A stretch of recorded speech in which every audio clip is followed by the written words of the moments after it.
ഇന്ന ദിമാഅക്കും വഅംവാലക്കും വഅറാദക്കും അലൈക്കും ഹറാം في يومكم هذا وفي شهركم هذا وفي بلدكم هذا. ഈ ദിവസത്തിന് പവിത്രതയുണ്ടെങ്കിൽ, ഈ മാസത്തിന് മഹത്വമുണ്ടെങ്കിൽ, ഈ സ്ഥലത്തിന് പരിശുദ്ധിയുമുണ്ടെങ്കിൽ, ഓ എന്റെ സ്വഹാബത്തെ, നിങ്ങളിൽ ഓരോരുത്തരുടെയും രക്തം, ധനം, അഭിമാനം ഇത് മുഴുവനും നിങ്ങളുടെ ഈ സ്ഥലത്തിന്റെ പരിശുദ്ധി പോലെ പരിശുദ്ധമാണ്. അറഫയെപ്പോലെ മിനയെപ്പോലെ പരിശുദ്ധമാണ് നിങ്ങളിൽ ഓരോരുത്തരുടെയും രക്തം. അതേപോലെ പവിത്രമാണ് നിങ്ങളിൽ ഓരോരുത്തരുടെയും ധനം.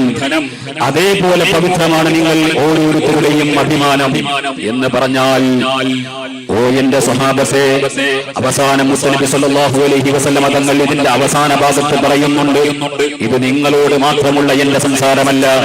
അലാ ഫൽയുബല്ലിഗി ഷാഹിദുൽ ഗായിബ്, പിൽക്കാലത്ത് വരാനിരിക്കുന്ന മുഴുവൻ ജനങ്ങളിലേക്കും ഇതിന്റെ സന്ദേശമെത്തിക്കേണ്ട ഉത്തരവാദിത്വം ഞാൻ നിങ്ങളിലേക്ക് ഏൽപ്പിക്കുന്നുണ്ട്.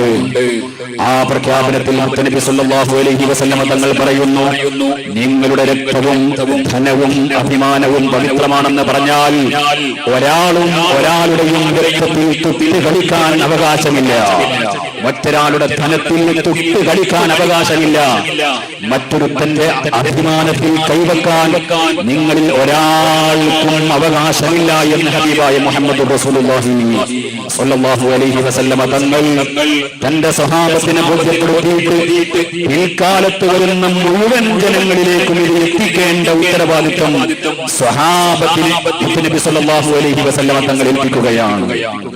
ഇത് പറയുമ്പോൾ നബി സല്ലല്ലാഹു അലൈഹി വസല്ലമ തങ്ങൾ ഈ പ്രഖ്യാപനം നടത്തുന്ന സമയത്ത് ലോകത്ത് ആദ്യമായി 1920കളിൽ നടത്തപ്പെട്ട ലോകത്തെ ആദ്യ മനുഷ്യാവകാശ പ്രഖ്യാപനം മാഗ്നാ കാർട്ട നടപ്പാക്കപ്പെട്ടിട്ടില്ല.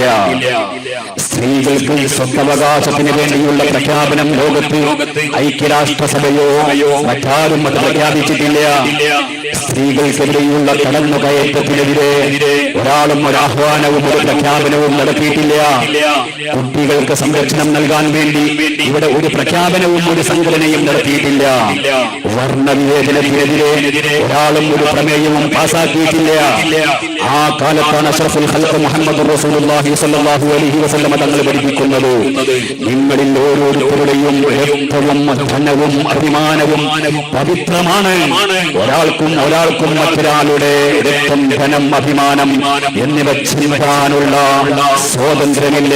മറ്റൊരർത്ഥത്തിൽ പറഞ്ഞാൽ അതെല്ലാം ഹറാമാണ്, നിഷിദ്ധമാണ്. നിങ്ങളിൽ ഒരാൾക്കും മറ്റൊരാളെ തൊട്ട് കളിക്കാൻ അവകാശമില്ല. ഹബീബായ മുത്തനബി സല്ലല്ലാഹു അലൈഹി വസല്ലമ തങ്ങൾ ഈ പ്രഭാഷണത്തിൽ തന്നെ പഠിപ്പിക്കുന്നുണ്ട്, നിങ്ങൾ സ്ത്രീകളോട് എപ്പോഴും നല്ല നിലയിൽ സഹവർത്തിക്കണം. അവരോട് നിങ്ങൾ എന്തെങ്കിലും ഉപദേശിക്കുകയാണെങ്കിൽ നിങ്ങളുടെ ഭാര്യമാരാണെന്ന് മനസ്സിലാക്കി, സഹോദരിമാരാണെന്ന് മനസ്സിലാക്കി, നിങ്ങൾ അവർക്ക് മേൽ അധീശാധിപത്യം പ്രകടിപ്പിക്കുന്ന പ്രവണതയും നിങ്ങളിൽ നിന്നുണ്ടാവാൻ പാടില്ല.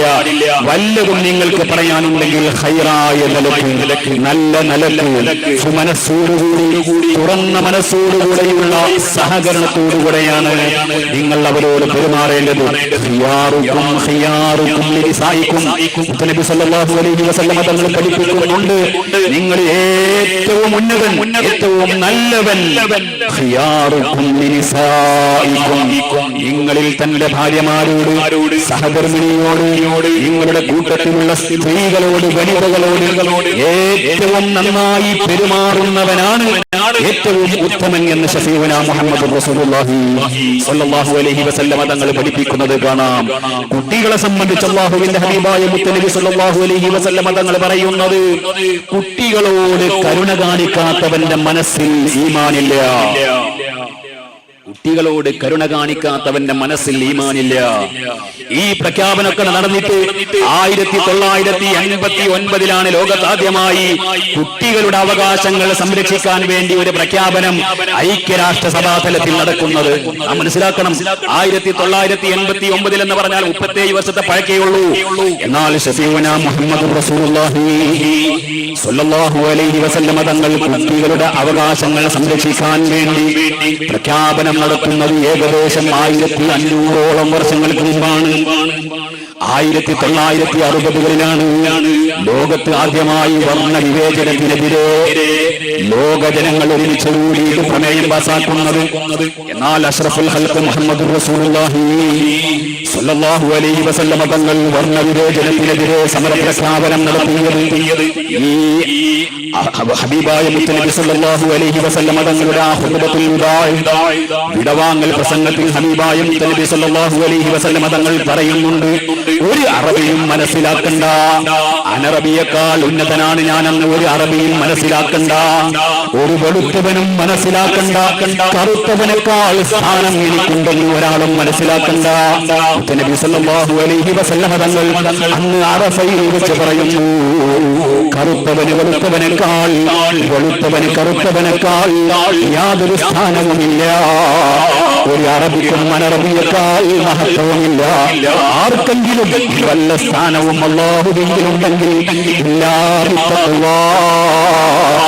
അല്ലാഹുവിനെ ഭയപ്പെട്ട് ജീവിക്കുന്നതിലൂടെയല്ലാതെ ഒരു അറബിയും അനറബിയേക്കാൾ സ്ഥാനം നേടുന്നില്ല, ഒരു വെളുത്തവനും കറുത്തവനേക്കാൾ ഉന്നതനാകുന്നില്ല.